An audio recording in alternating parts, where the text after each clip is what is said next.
So, metabolism and metabolic health are topics that, in our current day and age, are probably more critical now than they ever have been. If you look at places like Mexico, diabetes, 1 in 6 people have diabetes. Okay. Absolutely. Lifestyle is the number one factor towards developing metabolic diseases like type 2 diabetes. Yes, protein, no protein.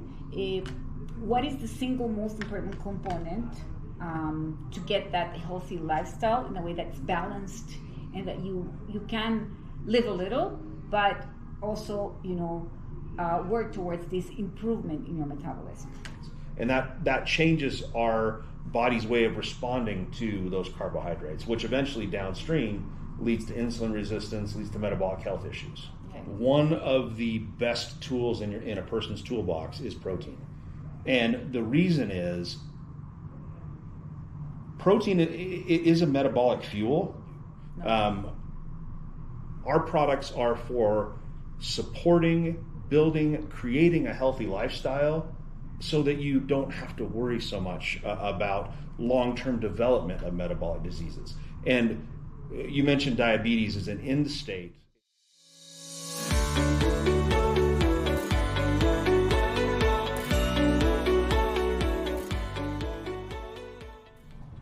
Bienvenidos amigos a Sunshine Lab, el espacio donde hablamos cómo mejorar tu salud a través del metabolismo. El día de hoy estamos súper felices porque nos acompaña Mike Sanders, nuestro vicepresidente global de ciencia e innovación para Nature Sunshine. Bienvenido Mike, gracias por estar acá. Gracias, Sol. Well, I'm going to switch to Spanish now because we want Mike to explain to us about metabolism. Explain, Mike, why is it important nowadays to talk about metabolism? So, metabolism and metabolic health are topics that, in our current day and age, are probably more critical now than they ever have been. If you look at places like Mexico, diabetes, 1 in 6 people have diabetes. This is really a consequence of a lack of understanding of metabolic health, what we should be eating, how our body's processing the food that we're eating, those types of things. So the more that we understand about metabolism and metabolic health, the more we can prevent some of these chronic long-term diseases from happening. So for instance, there are things that you could combine in the way that you eat or the way that you have your activities that could actually help you prevent to get a metabolic disorder. Is that what you're saying? Absolutely. Lifestyle is the number one factor towards developing metabolic diseases like type 2 diabetes. If a person is very sedentary, constantly snacking on processed foods, their risk for metabolic health disorders is going to go up dramatically. If you are a person who's exercising on a somewhat regular basis and eating healthy foods, eating vegetables, eating nutrient-rich foods, avoiding those processed foods, avoiding sodas, Coca-Cola, things like that, you're going to be in a much healthier situation and you're much less likely to develop metabolic health disorders. Well, something that I've heard that I'd like to ask you about is that some people say, well, yes, but people say you need to start just not saying no to everything, but saying yes to some things and no to other things. Like in what you eat, there's a lot of conversation about no carbs or yes carbs or yes protein, no protein. What is the single most important component to get that healthy lifestyle in a way that's balanced and that you can live a little, but also work towards this improvement in your metabolism? I think that the most important thing is understanding how your body reacts to the food that we eat, understanding blood sugar response, understanding insulin response. That's very critical because it's not just don't eat carbs. If you look at the people around the world who live the longest, they tend to eat more carbs than any other food group. Right? And yeah. the athletes. It's not that they're not eating carbs, it's that they're eating the right kind of carbs. Now, if I compare a bag of chips and a Coca-Cola, to the same amount of calories from fruits and vegetables, my body responds totally different to those foods. When we look at the way that we've changed our foods, processed foods, created foods that have a lot of salt, a lot of sugar, a lot of flavor that sell very well, but have a significant lack of nutrition, a lack of fiber, a lack of nutrient density, that's one of the main reasons why we started to develop more and more metabolic health disorders. And it's not just Mexico. It's all over South America. It's all over India. It's all over Africa. Countries that are beginning to experience the Western diet, the standard American diet, which what I mean by that is heavily processed foods becoming a part of their daily consumption. They're going from traditional foods, healthy foods, to these processed foods, and they're experiencing increases in things like diabetes. Africa, for example, has low diabetes rates right now, but that's because they have very low impact from Western diet. The last 10 years or so, Western diet has spread into much of Africa. It's the fastest growing country in terms of diabetes. Even though that's low right now, their growth rate is over 130%.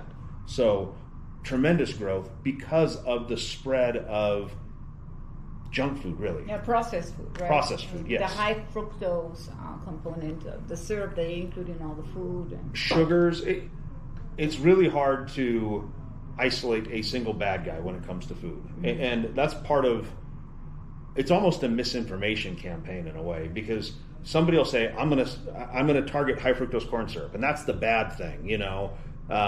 And so a good healthy company will come in and replace their high fructose corn syrup with agave syrup.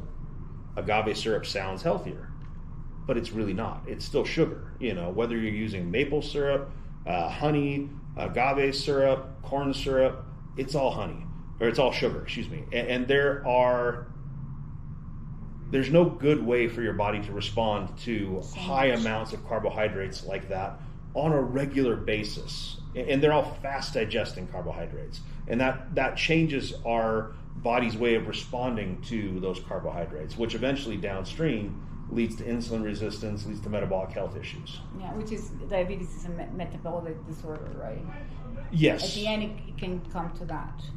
And I think the biggest concern in this topic is not only the people who have diabetes now, which is a large amount, like you said, in Mexico 1 out of 6, and Colombia 1 out of 10 have pre-diabetes. In other countries also they have high, but not only the people that have right now this metabolic disorder, but the people that are in their families, their children.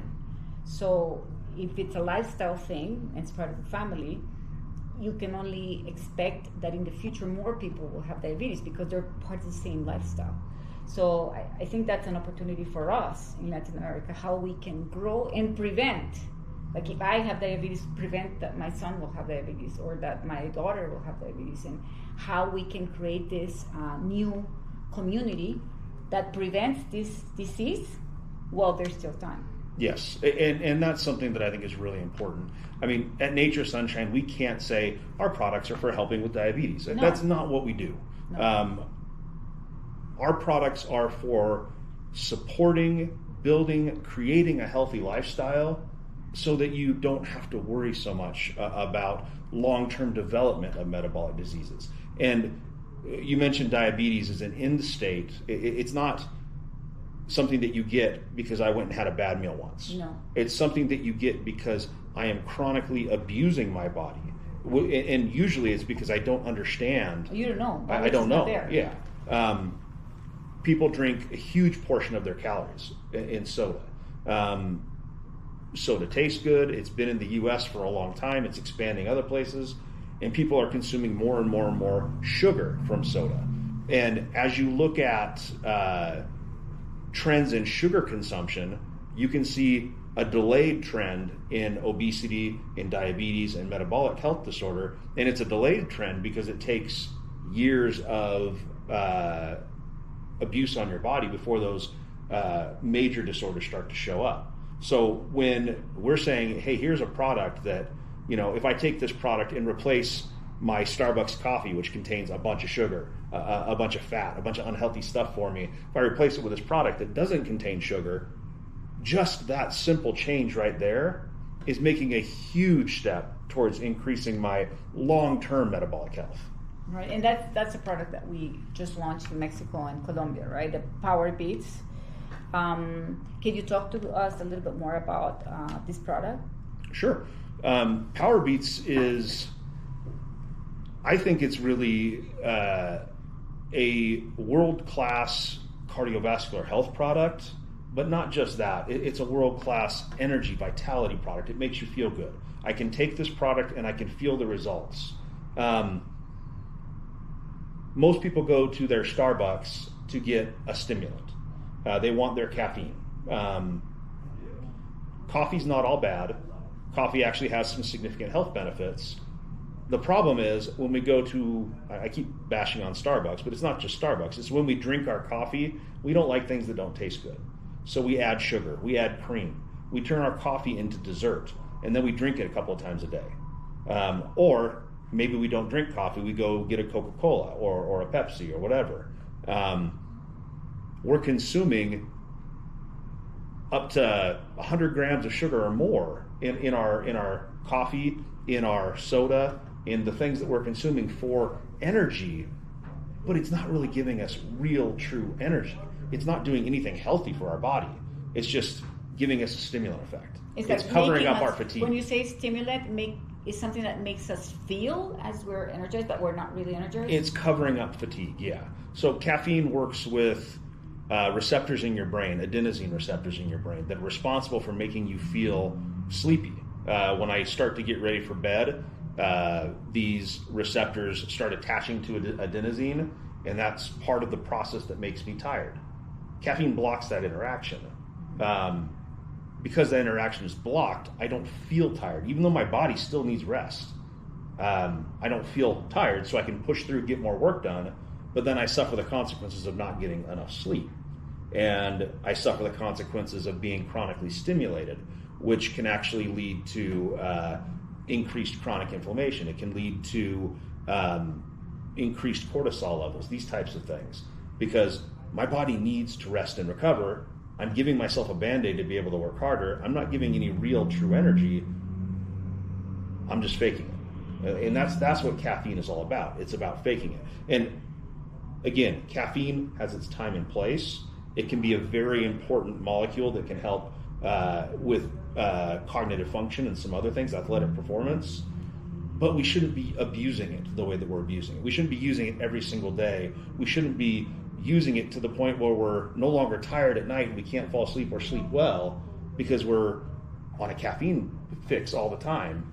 And it becomes this self-perpetuating cycle where we need caffeine to function, but we drink so much caffeine that we can't sleep well, so we need more caffeine to function. And that has some major health issues. And for us as Latinos, that happens. You can drink 5 cups of coffee a day, and it's like normal. And what's even worse than the caffeine is when I'm drinking my 5 cups of coffee every day, I'm adding sugar, I'm adding cream. And so now I'm spiking my blood sugar every single day, multiple times, just because I'm drinking coffee, just because I'm having a soda. And when I chronically spike my blood sugar like that, insulin never comes back down and recovers. So I get higher and higher and higher insulin rates. Then my body's awash with insulin all the time. It starts to become less and less sensitive towards insulin. That's how you build that process towards poor metabolic health, towards insulin resistance, because with those high levels of insulin that I have all the time, because I'm chronically drinking sugary beverages, because I'm chronically eating processed foods, I'm always having blood sugar spikes. Not only is my insulin high all the time, and I'm going towards potential metabolic health problems later on in my life, I'm also hungry all the time. Because guess what? Insulin is making me hungry. Insulin tells my body to store all of that carbohydrate as fast as possible. And what happens is I eat something, I store it immediately. And I'm not storing carbohydrates as carbohydrates, I'm storing carbohydrates as fat. Then I feel hungry again. I actually get a dip in my blood sugar because I've eaten too much sugar, which is kind of counterintuitive.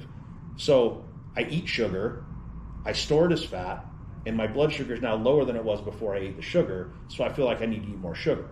So I'm chronically eating too many calories. All day long, I'm eating food, eating in excess of energy, and yet I'm gaining weight and feeling hungry the whole time. So it's like a cycle Yes. in which, unless we come to a point where we break that cycle, and we're going to be stuck there. And then the problem's going to continue. So one thing that you could do for not being hungry, all the time, what would that be? I've heard about, protein, I knew we were going to get to protein. Yes. So there are a few things that you can do to help kind of break that cycle. Okay. One of the best tools in a person's toolbox is protein. And the reason is protein is a metabolic fuel. When I'm consuming protein, people think of protein as like a muscle building thing. It used to be that way. In the U.S. Guy in the gym. Yeah. And yeah. In the U.S. 30 years ago, the only people that were taking protein supplements were bodybuilders, people that were in the gym, And then about 15 years ago, the research started coming out on protein and the relationship between improved lean body mass, reduced body fat, and protein consumption. And it started to become a thing in the U.S. where it became mainstream, a part of health, a part of losing weight, maintaining a healthy body weight, maintaining overall health through consumption of protein. Now, yes, it works for building muscle. Our enzymes are made out of protein. We need amino acids in our body for our body to function properly. But if I'm consuming protein, especially excess protein, my body starts to burn it as a fuel. If I eat protein in the absence of sugar, then I get almost no blood sugar spike. This depends a little bit on the individual. Some people, if they're very used to consuming sugar all day long, they'll still get some insulin spike on protein, but it's not anywhere near what you would get on sugar.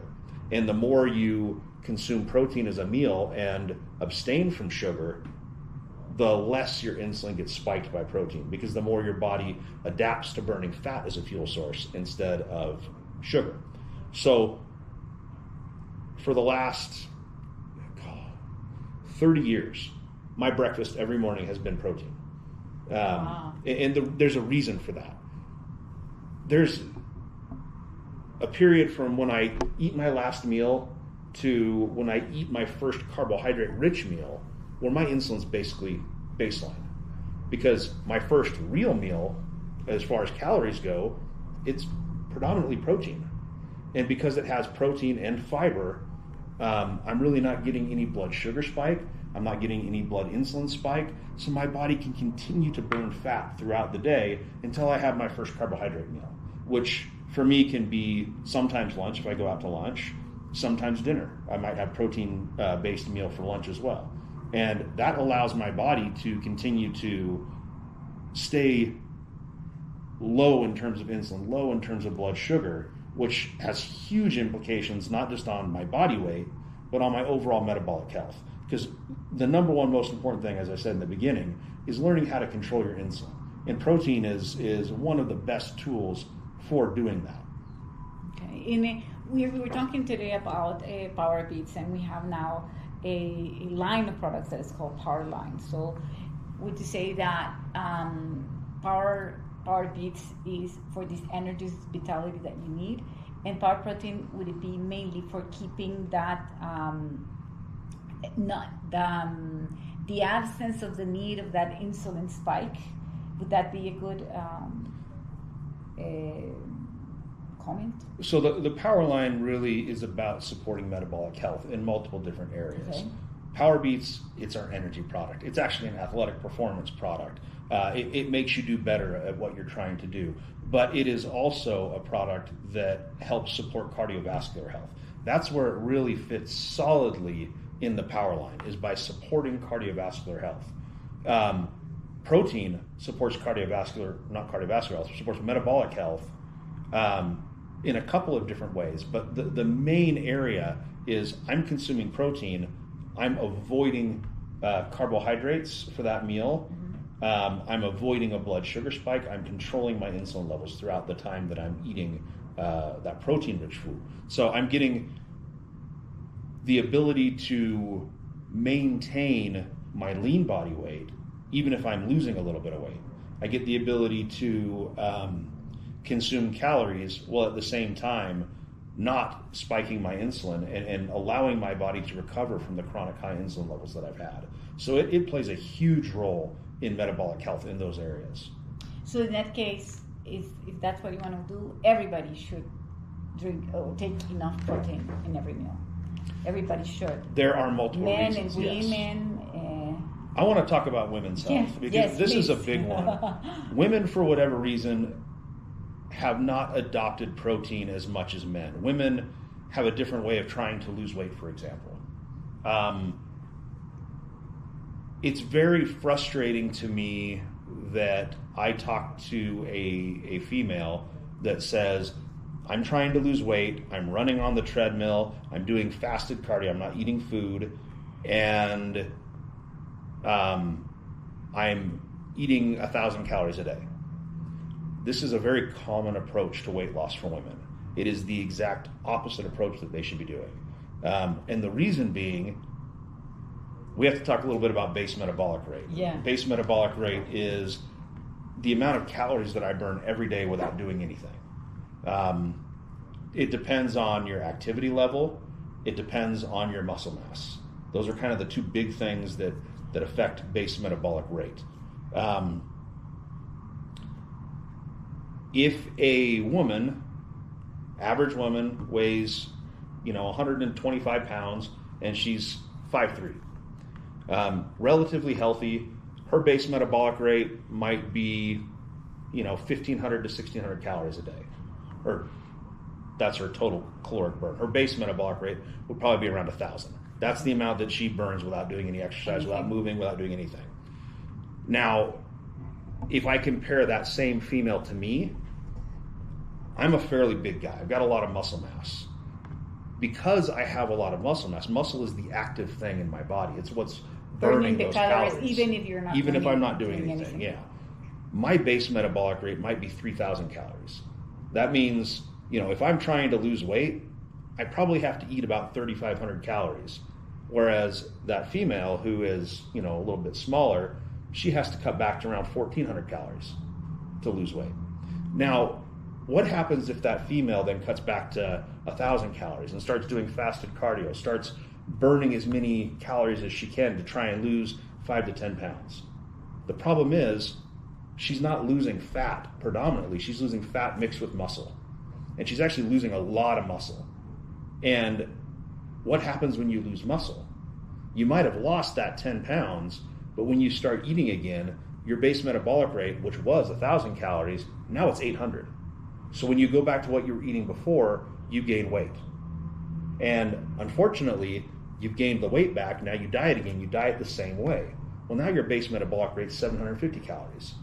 And then you do it again, and then you diet the same way. Now your base metabolic rate is 700 calories. So you repeat this cycle of yo-yo dieting, and all the time you're making it harder and harder for you to maintain your body weight because you keep losing muscle.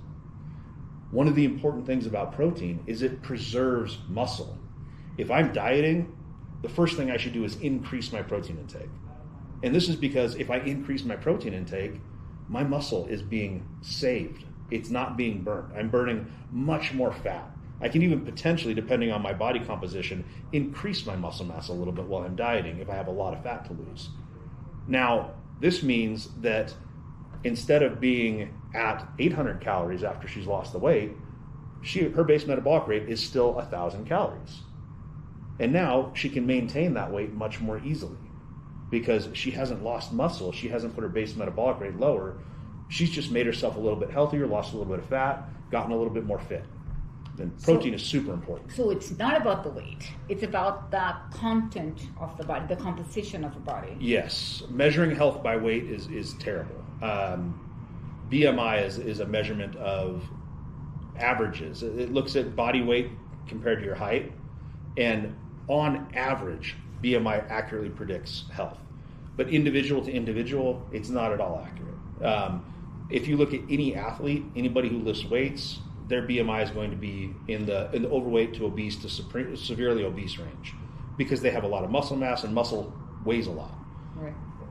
If you are a female and you want to lose weight and you want to look better and you want to be healthy, don't do fasted cardio, increase your protein consumption, and lift weights. Because when I lift weights, we're going a little bit far afield, but when I lift weights, I increase my muscle mass. I'm actually signaling my body hormonally to have better metabolism. Whenever I push on something that has resistance, there's a hormone called osteocalcin that gets released, it gets upregulated. And that's the hormone that's responsible for putting minerals in bone. So again, for women, this is super important because women tend to have lower bone mineral density. But also, when osteocalcin is upregulated, it has another function with glucose metabolism, with helping maintain healthy blood sugar, these types of things. So just the resistance training is making me healthier. It's also increasing my muscle mass. So I have an increased base metabolic rate, so I don't have to limit my caloric intake so much. Muscles also tend to make you look fitter, even if you have the same amount of body fat. A person that has 10% body fat, but a reasonable amount of muscle mass, looks way better than a person that has 10% body fat and no muscle mass. It's even if the difference. one person weighs more than the other one, yes, they look differently. Yes, exactly. Okay, and that's very important too for everyone, right? So, well, thank you, Mike, for this. It's very important to talk about protein, especially now that we are talking about our power line that will make us more powerful, both in power beats and power protein. Thank you for sharing this time with us. Thank you, Sol. It's been a lot of fun. Yes.